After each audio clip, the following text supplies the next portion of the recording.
OC. Viewer discretion is advised. Incoming transmission in 5, 4, 3, 2, 1. What's going on, guys? Welcome back to Outcasted OC. Back after a week of absence, we have got the NXT Great American Bash Part 2 here for you. Sorry I wasn't available last week and that this one's a bit of a day late. It's just been a bit of a chaotic couple of weeks for me, so this is me trying to get back on track. I'm going to mention a couple of things that happened last week at the Great American Bash, but it's going to be mainly talking about this week because, oh man, we've got some things to discuss. And we're going to get to it. We're going to get to the main event soon. Don't you worry about it. But first, guys, thank you for tuning into this video. If you like this video, we're so close to a giant milestone on the channel. So subscribe to the channel if you want to see more of our content, and stay tuned for the podcast tomorrow. Leave a like because it always helps out the videos. But let's quickly go over a couple of things that happened last week. Shout out to Joe Hendry for that amazing Joe Hendry concert. It was very, very funny. I muchly enjoyed it. Muchly, is that a word? I don't know, but you know, I'm gonna use it because that's how I felt about it. I muchly enjoyed it. Very funny. Booker T seems to now be a fan of Joe Hendry because of that concert, because he mentioned him in another song, just like Vic Joseph said. Yeah, Bad Bunny's mentioned him, and now Joe Hendry's mentioned him in a song. Which one's more important? I'll leave that up to you guys. But Gallus just had to spoil it, didn't they? They just had to spoil it. They had to come out with their Scottish arses and beat down another Scotsman, which, you know, you think that they'll be on the same team, like, you know, you think they'd all support each other as brothers in the locker room, but no, that's not it. They don't like Joe Hendry, and that sets up a match for this week on NXT Great American Bash. Joe Hendry versus Joe Coffey, the Battle of the Joes. Let's get Samoa Joe back in there as well. You know, we'll just have all the Joes in one match and see who the greatest Joe of all time is. I reckon that's a great idea. Any other Joes you can think of, write them in the comments. You know, just put them all in a battle royal and we'll see who the best Joe of all time is. Who do you reckon it'll be? Let me know. I don't know what I'm talking about. Next thing that we'll talk about that happened last week, probably my match of like that week for NXT, to be honest with you, was the Women's Championship match. We had Roxanne Perez defending the title against Thea Hale. Thea Hale, for me here, proved that she belonged in the main event scene. She 100% deserves to have these high spots on the card. She can handle the pressure going up against someone like Roxanne Perez. I'm not the biggest fan of Roxanne Perez in the world, but she put on an absolutely amazing match here, and she showed that her submission-based game has improved, in my opinion. I still don't like the pop rocks. I still think it's a bit of a naff finishing move, but it is what it is, you know. Thea Hale, for me, I was rooting for her to win. I'm not going to lie. When she locked in that Kimura lock several times, oh god, I was shouting at the TV screen. I was shouting for Chase U to even lie, cheat, and steal and help her get that championship. But it wasn't meant to be. Roxanne Perez is still your NXT Women's Champion. Well deserved. Very good match. Highly recommend go and watching it if you haven't seen it yet. But let's move on to this week in NXT. Let's move on to the Great American Bash. I'm going to be doing something different here just because it's kind of a special and kind of a pay-per-view. I'm not going to be discussing every little thing that happened backstage. I'm going to be discussing, you know, the state of NXT as a whole coming out of this. First of all, we have probably my match of the week so far in all of WWE. We have got Trick Williams versus Pete Dunne. Now this is coming from where Pete Dunne is basically just being a bit of an arsehole to Trick Williams for the past couple of weeks. Trick Williams asking for advice from Pete Dunne, and Pete just saying, you know, figure it out. He's been attacking Sheamus on Raw. He's been attacking Trick Williams. So this is the blow-off match. Very, very impressive. Trick Williams, for me, showed here that he actually can have great matches. I know he's got a lot of doubters out there. I am not one of them. I think he can always have a great match, but he really showed that he could go long here. He could show that he can go for more than 10 minutes with a different style of wrestler in Pete Dunne.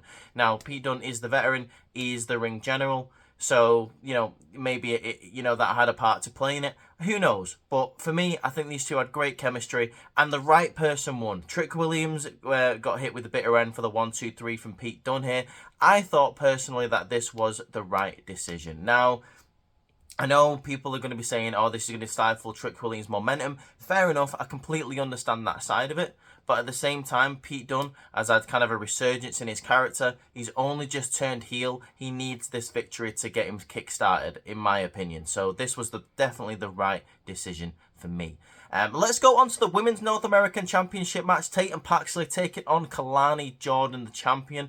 Now, Tatum Paxley had the crowd on her side coming into this match. Everybody wanted Tatum Paxley to win. For me, Kalani Jordan hasn't really done much with this championship, but then again, she hasn't really had any opportunity to, really show off her skills. She had a great match against Sol Ruka a couple of weeks ago, but they've not really been featuring the championship much on TV apart from in backstage segments. Now, this match was kind of more about what happened after the bell. Tatum Paxley did come up short. Kalani Jordan was able to pull out the victory here, but it looks like we have got a new challenger straight away for Kalani Jordan, and that is Wendy Choo.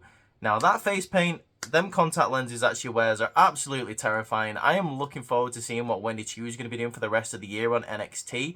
Now, as for Tatum Paxley, I don't really know where we go from here, because I thought we was going to have a bit of a tag team situation with her and Wendy Choo, but I'm honestly not sure. I hope she doesn't get lost in the shuffle. Tatum Paxley is very talented. The crowd love her. I think she's great at what she does. She's this creepy, weird stalker who was obsessed with championships. So I hope in the future maybe she captures one or goes to work with TNA for a little bit, because she just had that match with Jordan Grace a couple of weeks ago, which was quite good. So the sky's the limit for Tatum Paxley. I think maybe she could do some really good stuff on the main roster eventually, but I don't think she is up to the task of going to Raw or SmackDown yet. But with that being said, like I said, with the Women's North American Championship, I really want to see Wendy Choo bring it. I want to see her, give it her all. This new character is very interesting for me. We haven't seen many matches with this new character. We've seen a couple, and I've been impressed. So hopefully she can keep it up. It would be very interesting to see.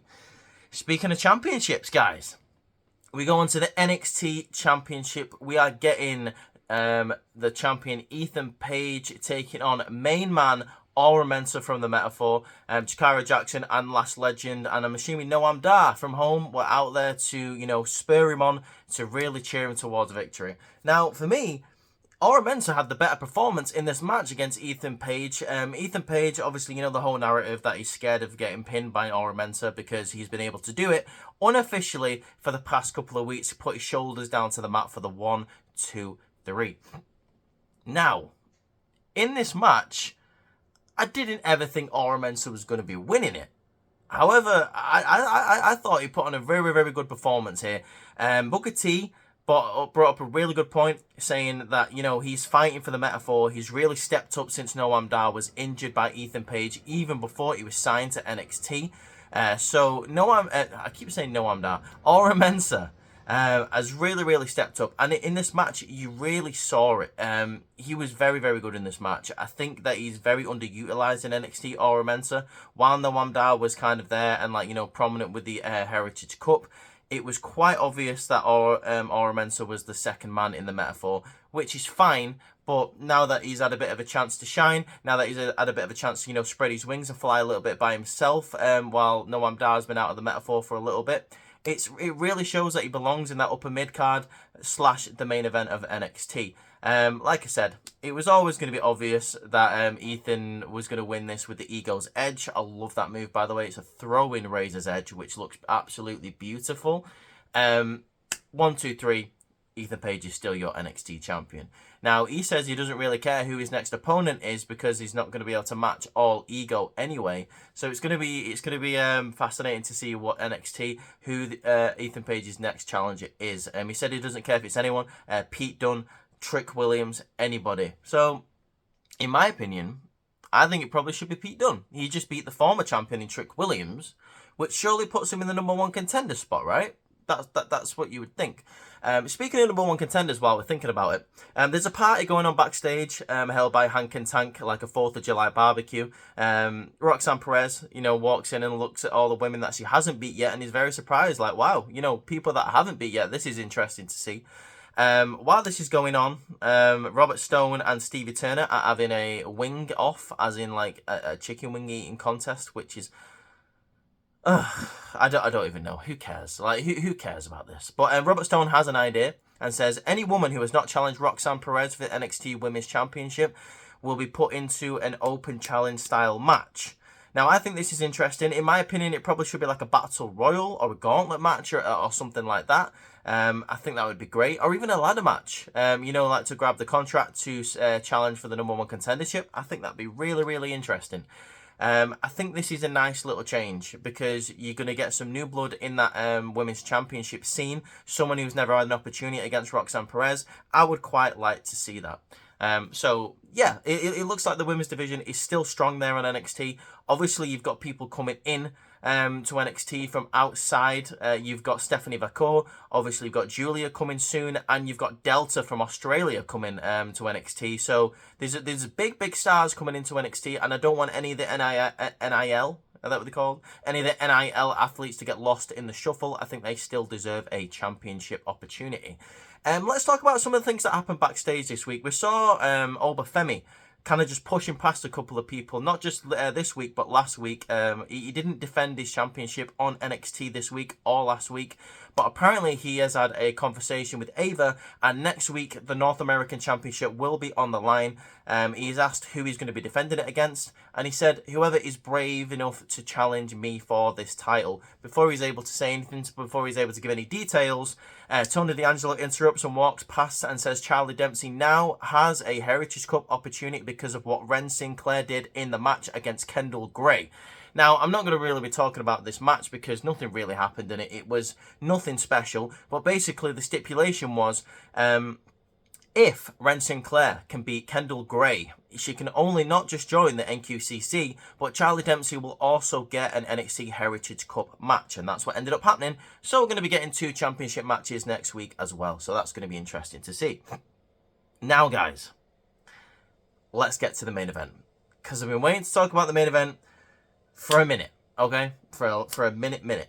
Oh, hang on. Actually, no. Let's talk about the Joe versus Joe match first.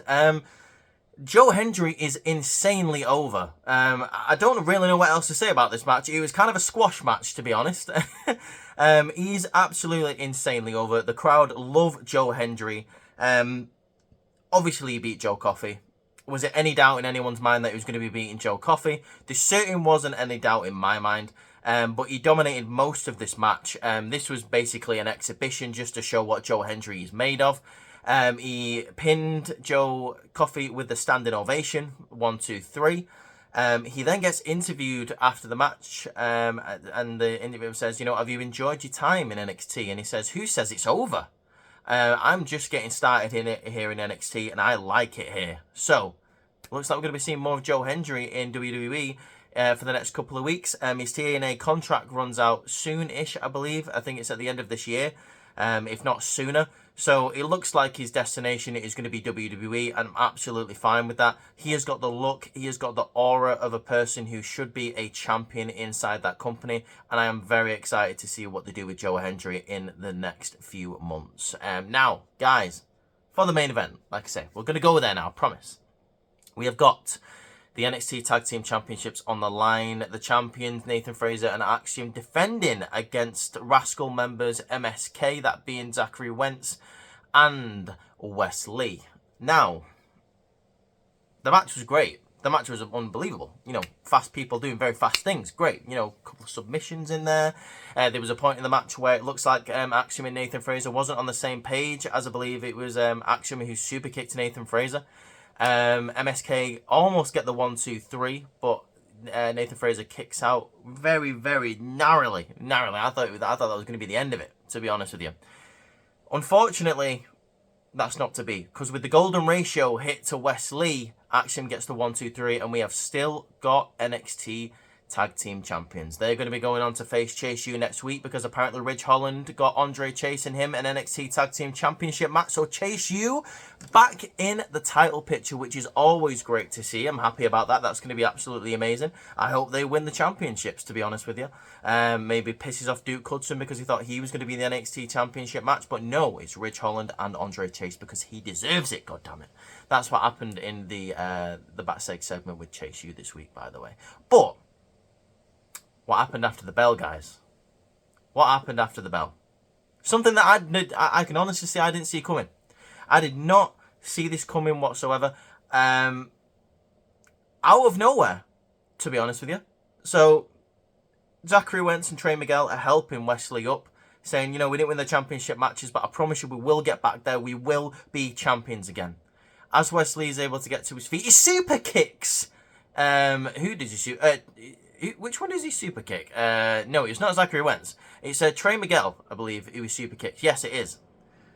Zachary Wentz looks around and goes, "What are you doing? That's your brother." He kicks Wentz straight in the nutsacks, straight in the rascals, and says, "You left me. For 2 years, you left me." And then he starts beating him down. He kicks them both out of the ring. He throws Trey Miguel into the barricade, and it absolutely just splits apart, and Trey Miguel looks hurt there. He's about to walk away when Zachary Wentz is, sat up against the steps, and he runs and hits a knee into his head, straight into the steel steps. Wesley officially turns heel, turns on the other two Rascal members because he feels like he was left behind for 2 years by those two people. I mean, he has got a point. He's got a very good point. But I thought this was completely out of nowhere, guys, to be honest. I thought this had legs. I mean, I realise that the other members of the Rascals probably have TNA contracts and they have, obligations to fulfill in that company. And Wesley obviously has his own obligations to fill in NXT. Maybe even going up to the WWE main roster in the next couple of months, because he's been with NXT for a long, long time now. And with this, losing the tag team championship opportunity, this was the straw that broke the camel's back. But I thought this had legs. I thought the Rascal storyline had legs, that it was Wes, getting back to who he was, etc. But no. Wesley turns on Trey Miguel and Zachary Wentz. I can't believe it. Absolutely unbelievable, guys. Unbelievable techers to end NXT Great American Bash 2 weeks. What did you think? What did you think of Wesley's heel turn? Where do you think this is going to go from here? Do you think we're going to be getting a Zachary Wentz versus Wesley match, or a Trey Miguel versus Wesley match? I'm just interested to see where this is going to go for the next couple of weeks. I'm interested to see what a heel Wesley looks like, because I don't believe we've ever seen it before. Let me know in the comments what you think of that, guys. And let me know, guys, did you like this video? Did you like this week's episode of NXT Great American Bash? Let me know in the comments. Also, guys, stay tuned for tomorrow, because we're going to be going over our SummerSlam reactions. What happened. Oh my God, what an absolutely amazing weekend of SummerSlam we had. Check out Courtney's review of Monday Night Raw from yesterday. It's doing quite well. She posted it she posted it on Tuesday. I'm a day late, so I thought it was Wednesday today. I'm very sorry. But stay tuned for later on today then, because it is today, the podcast. I keep forgetting it's not Wednesday, because I do it every Wednesday, and I'm late. It's my fault. But stay tuned for Saturday morning, guys, because we're going to get in the the SmackDown review from either Ross or G. But now, guys, I just want to say thank you so much for the support on the channel for the past couple of days. Our SummerSlam live video is nearly on 2,000 views. One of our biggest videos of all time. Absolutely amazing. We are on over 700 followers on TikTok, which you can follow us at Outcasted OC on there. Also amazing to see. Go follow us on Instagram and X as well at Outcasted OC. Guys, it's unbelievable to see that we're nearly at 400 subscribers on YouTube. What a journey it's been. Just over a year, just over 18 months for the channel. It's so nice to be here. It's so nice to see that the hard work is being put in by everyone on this. And we love that you love the videos that we put out. But yeah, it's humbling to see. It's humbling to see. But for now, guys, I hope you have an amazing Thursday. I'll see you later on for the podcast. And peace out.